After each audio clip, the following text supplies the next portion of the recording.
Alright guys, today let's talk about stripping wire.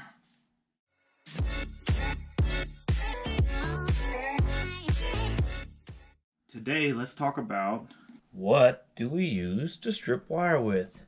Let's talk about how we strip wire. It may seem like a simple thing. You have tools like this, and some of you may even have a tool like this. If you have this tool, throw it away. This is a pile of junk. You can see how it becomes separated. It's loose. You watch my crimping video, you're not going to use this to crimp with. This is just a useless tool. You may ask, why do I still have it? Not real sure. But I got it because I'm one of those people. I lose so many tools that I need to have as many available to me as possible. So let's get to it. Alright, here we are with the close-up. Again, these, garbage. Although they do have the different sizes and some different things on here, and you can use them to trim some of your screws, but this is garbage, so we're not even going to talk about this. Needle nose pliers. Although they do have a cutting implement on them, we're not going to use these to strip wire. Have a couple different kinds of dikes. These are great cutting tools where you can get a little bit, they've made the handles where you can get a little bit more force on them. So they're going to be great when we want to trim up these wires. So you're going to want a pair of these, and you can see the end of this where it's a little bit crooked, but before we start we're going to want to get this clean, this edge clean, before we start looking to do any type of stripping. But again, you do not want to strip with these tools. These are not designed for stripping. They're designed for cutting. Now, we come to an actual wire stripping tool. I'm a big fan of Milwaukee tools. For what you're getting, the cost is probably the best. Are there better wire strippers? Are there better tools out there? Of course there are. But for what you pay for Milwaukee, you're going to get the best product for the best price with Milwaukee. And their hand tools, you know, they're known for drills, but their hand tools are really, really good. So I do recommend Milwaukee. It's mostly all I use. I got these at one of our distributors, and it's because it goes down. And this is the first thing we're going to talk about. I hope you can see on there all the different gauge wires. The number one thing we got to find is we got to find a pair of strippers that are going to strip the gauge wire that we need. That's the number one thing. What gauge is the wire that we want to strip? And you can see how it says solid wire and stranded wire. So you'll have a solid piece of wire, and then as you can see, this piece is stranded. It has multiple strands inside the wire.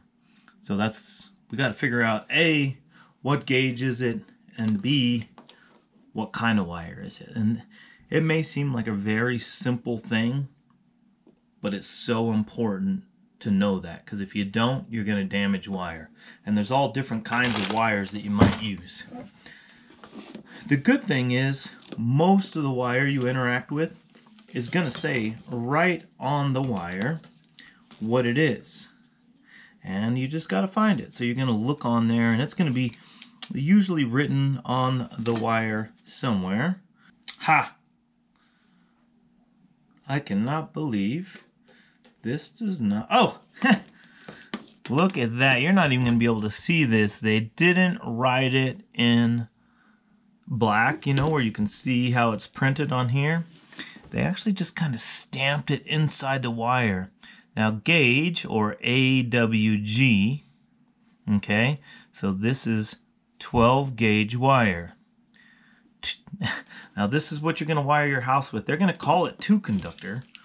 But as you're going to see, there's going to be 3 pieces of wire. So when you go get your wire for an outlet, you want like 12-2. If you're going to have like a traveler or a 3-way switch, you're going to want 12-3 to give you that extra piece of wire. But even though there's 3 pieces of wire in here, they call it 12-2. So 12 gauge, 2 conductors and a ground wire and electrical. Now this is a piece of firewire that is used in commercial fire installations, and again you'll see on here that it's gonna say, I hope you can read that, 14 gauge, 14-2, okay? So this is 14 gauge 2 conductor wire. And there's even more identification if you wanted to go real far into it. Fire plenum rated wire. So this is a fire wire. It's rated to be in a plenum, so I could run it free inside of a plenum. But there you go. So I'm sorry I took so long on that, but it's so important, and I'm going to show you why. I'm going to go ahead and do a piece of electrical wire just because a lot of people do this. Be very careful. Before you do any electrical work, always consult a certified, qualified electrician. But a lot of people just, you know, the easiest way to do it, take it, run it down. There you go. There's your 3. Remember, this is 14-2. Am I right? Nope, it's 12. Remember, this is 12-2. Even though it's got that extra ground connector, we're going to use our dikes. We're going to cut this back. Now you're going to want a little bit more, probably 6 inches if you're going to do an outlet, and you'll know because this wire will be inside the outlet. 14 solid. This is solid wire. We're just going to look on here, find our 14, open it up, put it in there for however far we want, and it'll slide right off. Now, that's a pretty good one. Now let's say, here's why it's so important. We're going to go ahead and use, now let me use the 12 and show you what we did. I actually used the wrong one, and if you can see that right there? That's because I used the 14 gauge. That's because I used the 14 gauge stripper on there. I used the wrong one. And why is that so important? Let's say I used the wrong one and I strip it, okay? Now you can see that little kink in there. And you start to go wiring stuff together, and now you wonder why your stuff doesn't work? It's because you used the wrong gauge to strip it. Always make sure you use the right gauge, and I messed it up. Thankfully I saw it. But even a 14 gauge, that's just the 14 gauge. Wire nut, move it around, push it back into the outlet, and gone. That's why it's so important to use the right gauge. Now here's some stranded wire. Remember, we have the strand. This doesn't say what it is, so sometimes you may have to. Okay, 14 doesn't work. Let's go way down here. And then you have to look in there, and I know you can barely see it, but I got too many. And you can see where some of the you can see where I accidentally got some more. Let me make it more evident for you. Let me just use let's use a smaller gauge. You can see where I'm cutting and I'm catching too many of the wires. And you don't want to ruin any of your conductors. So you just want to make sure you're using the right gauge. You may have to make sure you just cut it a couple times and make sure you got the right gauge, and inspect your wiring. Make sure it's good, and you're going to get a nice clean wire. So other than that, that's about it. The major thing is get you a tool that's right for the job. Get a pair of these, throw them away, and make sure you have the right tool. Sometimes you're going to need 2 sets, one for smaller phone wire, things like that, and some for your house electrical wire. And as you can see, I showed you exactly why it's so important to make sure you use the proper gauge on the wire that you're using. Almost every piece of wire has it written on there, but as you can see, sometimes you're going to run into those situations where you're just not going to be able to find it. So you want to make sure you have enough wire there so you can maybe try a couple different gauges. It's usually always better to start high and you work your way down. Sometimes you can really pull and stretch it, But you really want to use the right gauge and prevent from stretching your jacket, because it's going to degrade your jacket.